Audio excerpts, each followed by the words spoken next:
খাবারের স্টলে আগুন লেগে গেছে। আমরা অনেকক্ষণ অফিসে গেছি, অফিসে কোনো স্টাফ ছিল না। আমরা বারবার ফোন করছি, তারা ধরছে না, ফায়ার অফিস ধরছে না। এখানে বারবার সব খাবারের স্টল পারমিশন হয় না মেলার ভিতরে, এখানে খাবারের স্টল দেদারে আগুন জ্বালাচ্ছে, আগুন জ্বালিয়ে রান্না করছে। আমরা কি করে, আমাদের লাখ লাখ টাকার জিনিস চলে গেছে।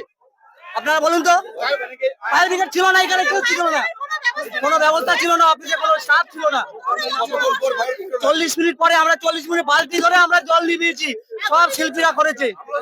এসডিও ডিএম বিডিও এরা কোথায় আছে? এরা তো আমাদের পয়সায় মায়না পায়, তারা কেন আমাদের পরিষেবা দিতে পারতো? আমার নাম জ্যোতিষ দাস, পূর্ব বর্ধমান। আগুন লেগে গেছে, এরকম আমাদের ফায়ার ব্রিগেডের কোনো ব্যবস্থাই নাই।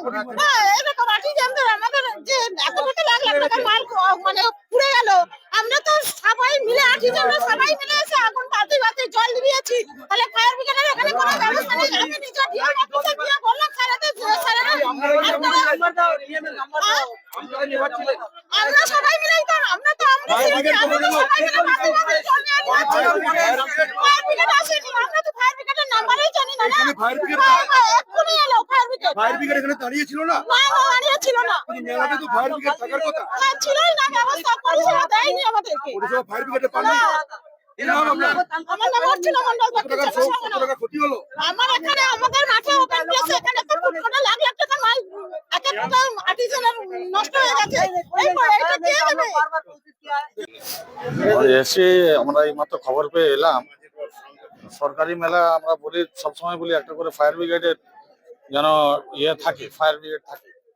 এক্ষেত্রে দেখলাম যে ফায়ার ব্রিগেড এসছে, কিন্তু একটু দেরি হয়েছে। তাই একটা ফায়ারের কমসে কম একটা গাড়ি এখানে রাখা হচ্ছে সবসময়। মেলা পরিমাণে বারবার অভিযোগ করছে ফায়ার ব্রিগেড নেই, পরে এসেছে এবং এখানে থাকারও কথা ছিল না। আমরা সবসময় এক্সট্রা স্ট্যান্ড বাইয়ের জন্য বলে থাকি, যেমন পুলিশ সঙ্গে একটা থাকেই ভ্যান। তো যাই হোক, আয়ত্তে চলে এসছে এবং আমরা দেখি পরবর্তী। আরেকটা প্রশ্ন করছি, মেলা বারবার বলছে